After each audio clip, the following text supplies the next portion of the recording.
Game started. Okay, Donald, 6909. Kicks off with e4. Let's go back to the French defense. We played Scandinavian, a Sicilian, and an Evans Gambit recently, so see how this works. Okay, the advanced French. I play c5. You can also play knight to e7 there. With this move c5, you're allowing white to give black an isolated queen's pawn if he wants to, but he's not doing that. He's playing bishop to b5. Let's see if he wants to trade that bishop for a knight.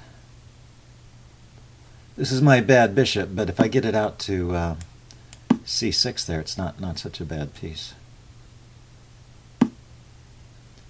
He wants to do that. Let's see. Can I do that old trick where you take a pawn here? Knight takes knight takes e5, protects the bishop and attacks his bishop. He can just retreat his bishop. Oh, he can take the knight because his bishop is defended. Yeah, so the trick doesn't work here.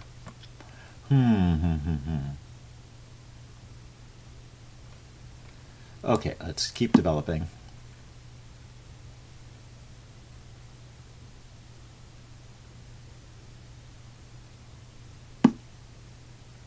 He's going for the pin on the knight. Oh, that's a little bit uncomfortable. I can't play f6 here to break the pin.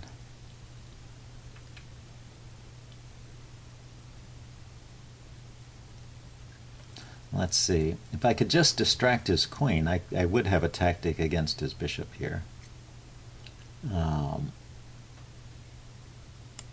Let's see what he does with his bishop, though.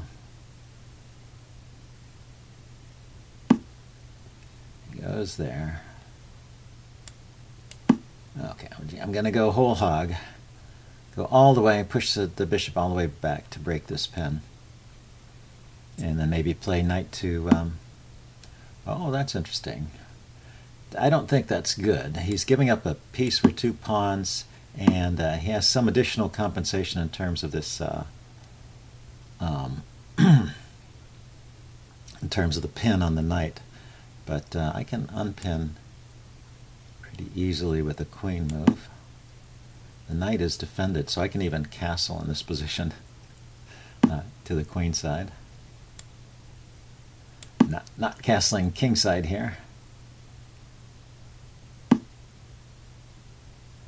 But do I want to castle queenside? That would reestablish a pin on the knight.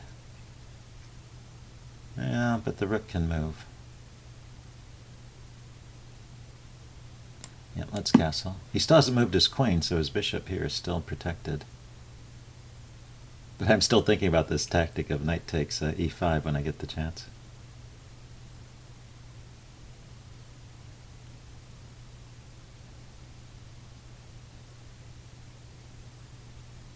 Maybe it doesn't work because of the position of my queen. Even if his bishop wasn't protected, say knight takes e5, bishop takes, hits my queen, and I don't have time to take his bishop.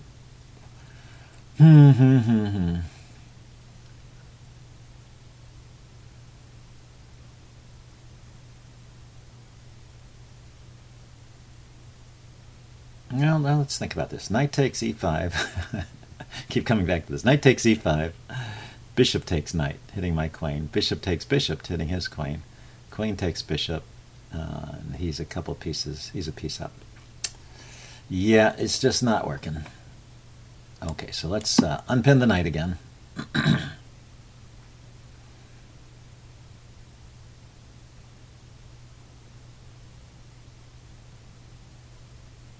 going to play c takes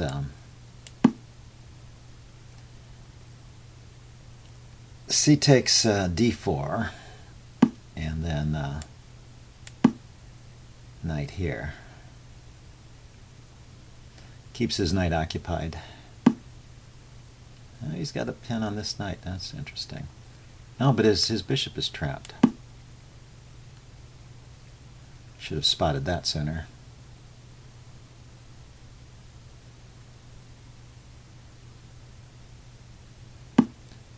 So he's already given up one piece. Does he want to give up another one? Well, maybe he has no choice, but maybe he gets something out of it. So he's attacking a6 with the knight. He's attacking the bishop, which is defended, and he's unveiling a pin on this knight. But I think I have an answer for each of those. So knight takes a6, queen to b6. The pin is still on the knight, but where is his knight going?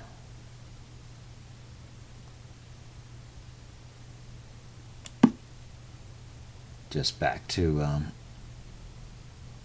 c5, I guess. If it goes to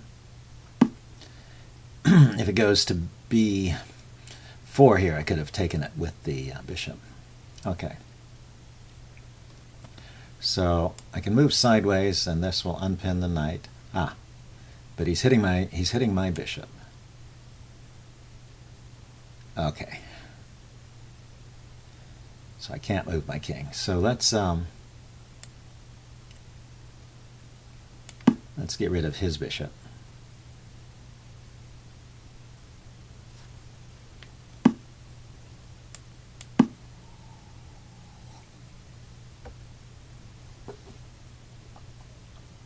And see what we have left. So he's gotten all his pieces out. He's got a lot of stuff going on here, but he reestablished a pin on the knight with the queen move, and he got two pieces attacking it, but I have three people defending it, so maybe this rigging move wasn't even strictly necessary. I could have grabbed the bishop. Could have gone ahead and grabbed that bishop, but now my king is free to move at least and get away from the pin. And he's won a lot of pawns for his two pieces, but he is just two pieces down. When push comes to shove, it's all about being two pieces down. And now I have an open G file here, and the queen is hitting d4. His queen's defending d4, and I have two knights. And he has a bunch of pawns.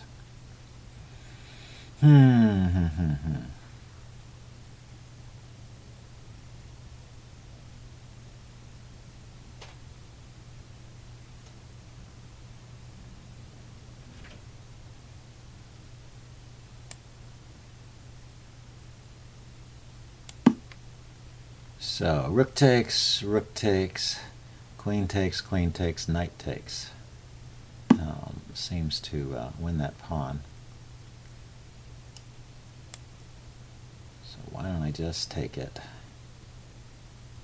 The reason I don't take it right away is because he has queen here. Queen to e6. What a move, right in the middle of my camp, but it's defended by his pawn.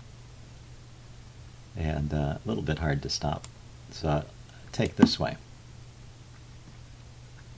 And my queen defends the square e6 there. That's d6, I guess. Queen defends d6. And now the knight also defends d6 now.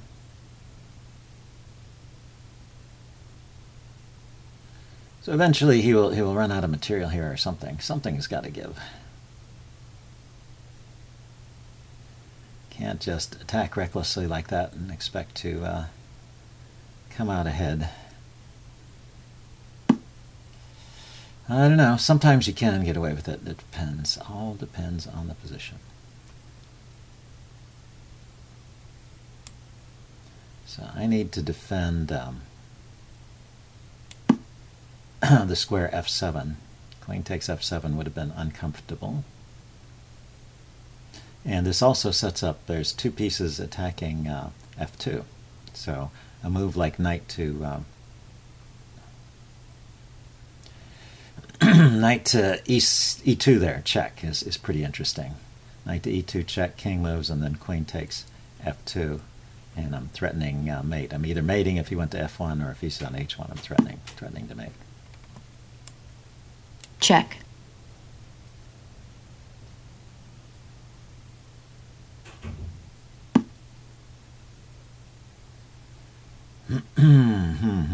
So is there a quick way to finish this? guess this is... Yeah, I can't do that. Oh yeah, the knight's still guarding d6. So his queen has no checks. Yeah, gotta check those things. Gotta check for your opponent's counterplay. So now there's a threat of just queen f1, rook takes, rook f1 mate. And if he plays h3, then I have knight to g3 check, king to h2, knight here check,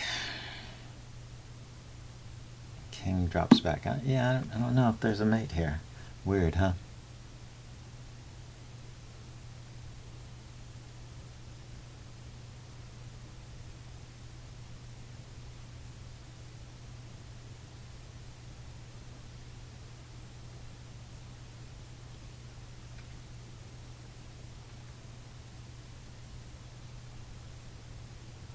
Yeah, the queen, I just need to cover this h2 escape score and I would have a mate, but I don't see how to do it. Queen to g6 and knight, well, this check way. Check here. What I'm thinking is knight g3, king h2, knight f1, king goes back to h1. Check. Assuming he doesn't want to give up his rook.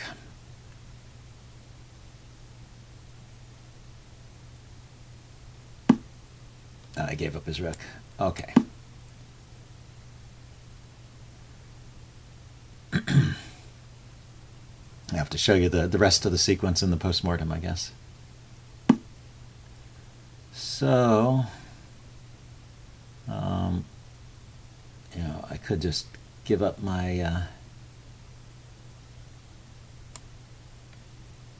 material here for and go with knight and pawns against all those pawns. But he has so many pawns, the knight might be might not be able to hold them all.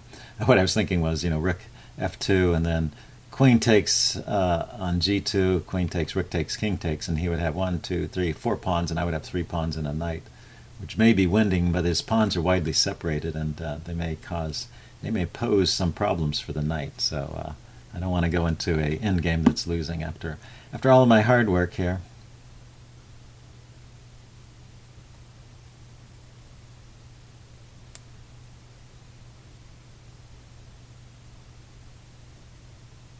Check.